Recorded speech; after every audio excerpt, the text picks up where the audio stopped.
வணக்கம். கன்னி ராசி சனி வக்ர நிவர்த்தி பலன்கள் 2024. வருகின்ற 4ஆம் தேதி 11ஆம் மாதம் 2024 சனி பகவான் வக்ர நிவர்த்தி பெறுவார். கன்னி ராசிக்காரர்களுக்கு பாதை மாறிய பயணமாக இருக்கும்.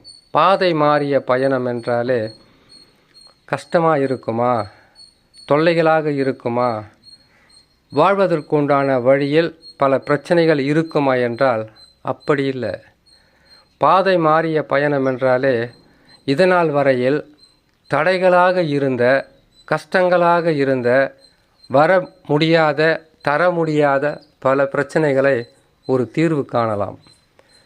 சனி பகவான் வக்ர நிவர்த்தி பெற்றவுடன் அதிவேகமாக செயல்பட்டு உங்களுக்கு அதிகப்படியான நற்பலன்களை தந்து அதற்கு பிறகு ஓராண்டு கழித்து கண்டக சனியாக மாறிவிடுவார். 6ஆம் இடத்தில் சனி பகவான் இருக்கும்போது பல வகையான பிரச்சனைகளிலிருந்து மீண்டு வருவதற்குண்டான வழியாக இருக்கும். சனி பகவானுக்கு மிகவும் உயர்ந்த ஸ்தானம், அதிகப்படியான நற்பலன்களை தரக்கூடிய ஸ்தானம் என்றாலே ராசிக்கு 3ஆம் இடம், ராசிக்கு 6ஆம் இடம், ராசிக்கு 11ஆம் இடம். இந்த இடங்களில் கோச்சார ரீதியாக சனி பகவான் பயிற்சி பெற்று அமர்ந்தாலே அவர்களுக்கு மிகவும் சிறப்பான பலன்களை கொடுத்து விடுவார்.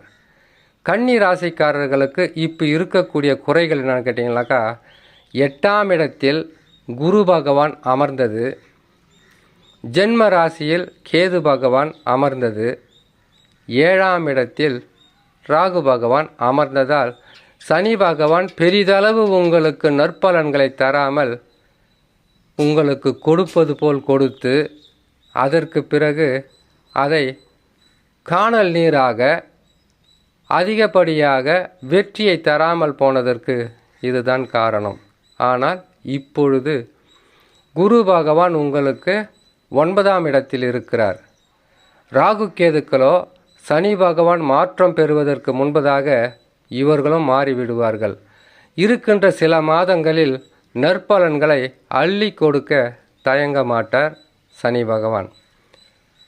கன்னி ராசிக்காரர்களுக்கு நட்பு கிரகமாக வருவதால் அதிகப்படியான நற்பலன்கள் என்பது சனி பகவான் வக்ர நிவர்த்தி பெற்றவுடன் நற்பலன்களை அதிகமாக தர ஆரம்பித்து விடுவார்.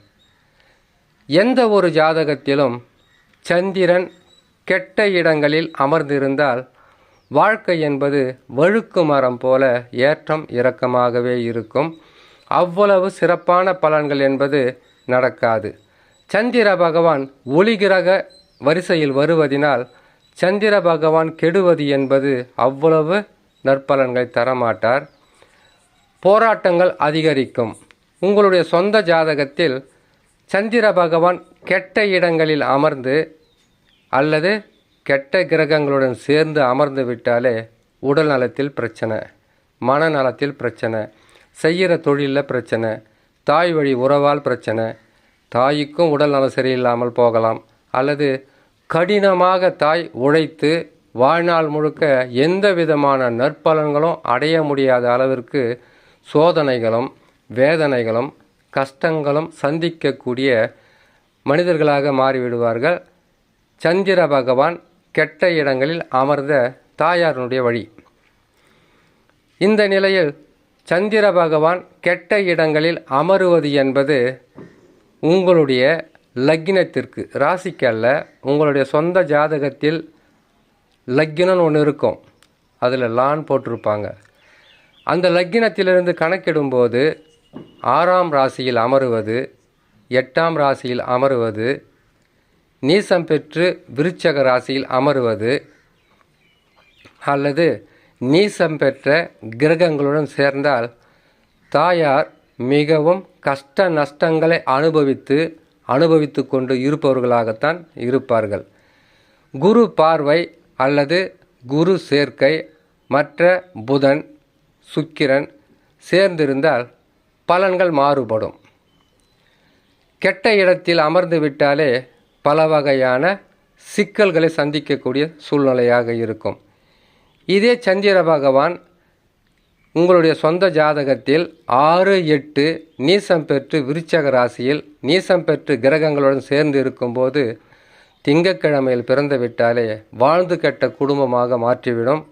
அதுவும் சந்திர பகவானின் தசா நடக்கின்ற காலத்தில் மிகவும் கஷ்டமாக இருக்கும். சரி, நாம் பலன்களுக்குள் போகலாம். சனி பகவான் வக்ர நிவர்த்தி பெறுவார். சனி பகவான் வக்ர நிவர்த்தி பெற்றவுடன் அவருடைய சுயசாரத்தில் சொந்த புத்தியில் பயணம் செய்யும்போது அதிகப்படியான நற்பலன்களை அள்ளி கொடுக்க தயங்க மாட்டார். இது அதிகப்படியான நற்பலன்களை உங்களுக்கு தருவதில் சனி பகவான் எப்பொழுதுமே சிறப்பாக செயல்படுவார். ஆனால் நற்பலன்கள் குறைந்திருந்தால், நற்பலன்கள் நடக்காமல் இருந்தால், எத்தனை ஜோதிடரை பார்த்தாலும் உங்களுக்கு நற்பலன்களே கிடைக்கலையே அப்படின்னு இருந்தாக்கா உங்களுடைய சொந்த ஜாதகத்தில் தசான்னு ஒன்று இருக்கும், ராசின்னு ஒன்று இருக்குது, கன்னிராசி. கன்னிராசியிலிருந்து உங்களுக்கு இருக்கக்கூடிய நட்சத்திரம்னு ஒன்று இருக்கும். அந்த நட்சத்திரத்திலிருந்து எந்த தசா நடக்கிறதோ அந்த தசாவாகப்பட்டது உங்களுக்கு பாதகமாக அமர்ந்து விட்டால் சனி பகவான் எவ்வளவு சிறப்பான பலன்களை தந்தாலும் பெரிதளவு வெற்றி என்பது இல்லாமல் உங்களுக்கு சொற்ப பலன்களாக மாறிவிடும். அது உங்களுடைய சொந்த ஜாதகத்தை நீங்கள் நல்ல ஜோதிடத்தில் போயிட்டு பரிசீலனை பார்ப்பது மிகவும் நல்லதாக இருக்கும். கன்னிராசிக்காரர்களுக்கு சனி பகவான் வக்ர நிவர்த்தி பெற்றவுடன் ராகு கேதுக்களும் அவர்களுடைய பாவ பலன்களை தருவதை விட்டு விலகி சுப பலன்களை கொடுப்பதற்குண்டான வழியை தேர்ந்தெடுப்பார்கள். இதனால் வரையில் தடைகளாகவோ அல்லது வருமான குறைவோ குடும்பத்தில் சுப நிகழ்ச்சிகள் என்பது பெரிதளவு தடைப்பட்டு சென்றிருந்தாலும் நற்பலன்கள் என்பது நடக்காமல் அசுப பலன்களாகவே இருந்தாலும் சனி பகவான் வக்ர நிவர்த்தி பெற்றவுடன் கன்னி ராசிக்காரர்களுக்கு மிகவும் வேகமாக செயல்பட்டு நற்பலன்களை அள்ளி கொடுப்பார். இதில் எந்த விதமான மாற்றமும் அல்ல. தசா நல்ல நிலையில் அமர்ந்து விட்டாலே மிகவும் சிறப்பான பலன்கள் என்பது எப்பொழுதும் நடந்து கொண்டே இருக்கும்.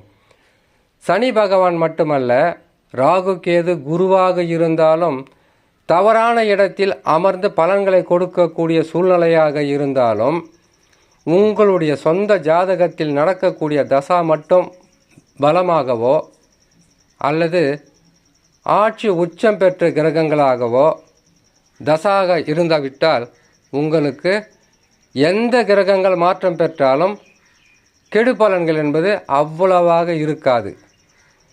தசா சரியில்லாதவர்களுடைய பாடுதான் மிகவும் கஷ்ட நஷ்டங்களை சந்திக்கக்கூடிய சூழ்நிலையாக இருக்கும்.